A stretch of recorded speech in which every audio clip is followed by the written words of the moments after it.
inaalagaan mo ang kanyang katawang laman. Pero sa ating mga nakakaunawa, nagkakawang gawa ka rin sa kanyang espiritu.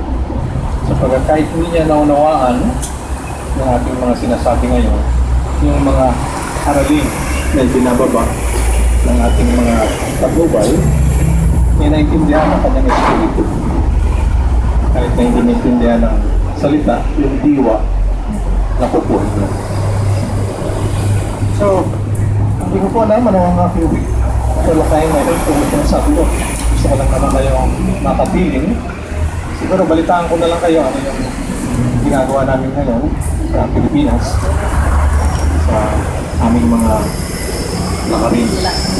Tulad po ng hindi na pong nalaman noon, ang aking po talagang adika o ang aking pinagkakabalahan ay ang pagpapalaganap o pagbabahagi ng isimulayan ng Espiritismo.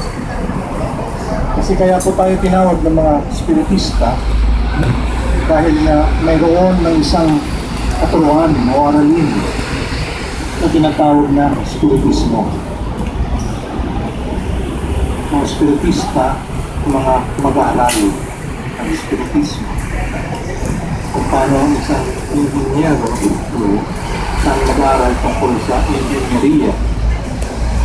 Kung paano ang isang doktor mag-aaral naman sa tungkol sa medisina. Pag sinabi ng Espiritista kayo, ibig sabihin nun, kayo ay nag-aaral ng Espiritismo. Iba na nga po. Maaari natin sabihin, nakalulungkot, pero wala naman natin nakalungkot. Pero nakalulungkot na karamihan sa atin ay hindi naman nag-aaral ako sa Espiritismo. Kasi po ano po ang kinaiba natin kung sa Biblia lang tayo nakatuon. Napakaraming reliyon na sa Biblia din naman nakatuon. Mga kapatid natin Katoliko, born again, Iglesia, lahat sila nakabatay din sa Biblia. Subalit, ano nga ngayon ang pinagkaiba ng Espiritismo? Hindi po natin isinasabi ang Biblia. Tulad ng sinasabi ng iba na sinisiraan ng ating pag-aaral. Sinasabi na pinabaliwala na raw ng Biblia. Pero, tulad nga ng David Meram, isa. Ang atin po kasing pag-aaral ay mayroong ipon-ipon yan. At saka ngayon, sinaligbak. Ang ginawa niya ng pangalan, Alan Carpet. Ito ang kanyang itsura. Alan Carpet. Sa mga lumang certificate po ng Union, makikita niyo ang kanyang kapatid doon. Kasama na ang bulaklak. Na lima yun, ano na, Spirit's Book, Medium's Book, Gospel according to Spiritism, Heaven and Hell, saka Genesis. So, paano po sasabihin ng iba na binabaliwala o sinasabi natin ng Biblia kung meron mismo ng aklat na nagpapaliwanag tungkol sa Ebanghelyo? So kapag marinig mo sinasabi ng iba na binabaliwala namin o natin mga Espiritista ang Biblia, nagsisinungaling po nyo. Ito po ang tapunan. Gospel according to Spiritism. O ang Ebanghelyo ayon sa Spiritismo. Kasi nga po, bawat isa sa atin dahil iba-iba ang ating antas, iba-iba ang ating kinatismo, ibang kultura, ibang Latin, diba? Mayroon din tayong iba-ibang interpretasyon. Ngayon, sa Biblia, kaya napakaraming religion, iba-iba ang interpretasyon. Nagsasama-sama yung magkakapareho ng interpretasyon. Baka sila magtatayo ngayon ng kabilang sekta. Pero, yun nga, Kaya mayroon, di ba, ng librong yun, dahil na mayroon ng pagpapaliwanag ay binigay yung mga batlaya tungkol sa ano ba ang ibig sabihin ng mga aralin dito. Pagkakita siguro yung sinasabi noon na ang letra ay nakamamatay, nakapapatay, ang diwa, ang bumubukaw. Diba? Kung halimbawa, pangalan ng sentro ninyo, yung mga aliw sa Tagalog, tama po ba? Sa Biblia, pinangako ni Jesus bago siya binisa. Anong sabi niya? Isusulo ko sa inyo ang tagapagaliw. Diba? Promise na yun. At ito nga yung spiritismo. Dahil nga binaba itong mga aralin sa pamamagitan ng mga batlaya, yung tinatawag ng iba na Holy Spirit. Diba? Yung mga batlaya natin, yung mga patnubay. So binaba ang mga aralin na pinapaliwanag ngayon. Ano ba itong buhay na ito? Ano ba ang sinasabi dito? Nakaligtasan. Kasi nga, mayroong mas malalalim na halimbawa, magpapaliwanag. Anong may kausap ako ng isang samahan, director din sa services na born again siya.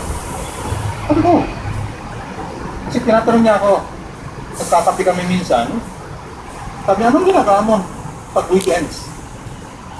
Sabi ko, sinasamantala ko lahat ng pagkakataon na yan eh. Sabi ba, nagsiseminar kami. Nag-lecture ako tungkol sa spiritismo. Ano? Spiritista ka? Sabi nga, yes! Diba? Ikaw, born again ka, diba? Oo, born again ako. So, sabi ko sa kanya, alam mo, mayroon tayong similarities. Paniniwala, ang tawag niyong pananampalataya ng magkasalungat. Sabi niya, ano yun? Sa inyo kasi sinasabi niyo, hindi kailangan ng kawang gawa para maligtas. Sa amin, sin caridad, no hay salvación posible. Sa labas ng kawang gawa, walang kaligtasan. Sabi niya, hindi mo kailangan. Diba? Nang kahit ano, basta si Jesus lang, tanggapin mo. Sabi ko, ano yung patayan mo? Pag nasa Biblia yan, nasa Jesus, di ba? Pumunta rito para iligtas tayo. Sabi ko, hindi ba nasa Biblia rin? Na kung ano ang iyong itinanim, siya ang aanihin, pagbabayaran ang iyong utang hanggang ka-ulihang belas. Di ba? Hindi nagtutugma yung versikulo mo sa versikulo ko. So ano ngayon ang iba pang patunay mo? Ano yung sabihin? Kasi may nakuha kang versikulo. May nakuha kang versikulo. Kung itabla lang tayo, so tanggalin mo ngayon, tanggalin natin muna, sara muna natin ang Biblia. Ano ang patunay mo sa iyong pananampalataya? Sabi niya, ano ibig ko sabihin? Kasi ako mayroon. Inhinyero ka, di ba? Sabi niya. Di ba sa siyensya, mayroong Newton's third law of motion, sinusunod ng buong universo, galaw at ganting galaw. For every action, there is an equal and opposite reaction. Paano ba? Di ba? Matas ng galaw, ganting galaw eh. Na lahat ng gawin mo, babalik sa iyo. Sige, ikaw, ano pang patotoo mo? Wala na siya masabi. Diba? Kaya sabi ko sa kanya, huwag kang magagalit, kapatid, ha? Kaya hindi ba, parang di ba nalabas na panatiko ka? Ha? Ano gusto mo yung panatiko ako? Kasi nananampalataya ka na hindi mo naintindihan. Bakit? Nananampalataya ka na sinagip ka ni Jesus dahil yan ang sinuturo ng pastor mo. Dahil yan ang interpretasyon mo sa binabasa ng versikulo sa Biblia. Na wala namang ibang patotoo sa tunay na buhay, universo sa iyong pananampalataya na tinatawag. O di ba yun ang definisyon ng panatiko? Naniniwala ka nang hindi mo naintindihan. Bakit? Tanggap ka lang ng tanggap. Na kung atin pong pag-aaralan, kung sorry, sa tatanggapin ko na. Ayun ang sinabi ng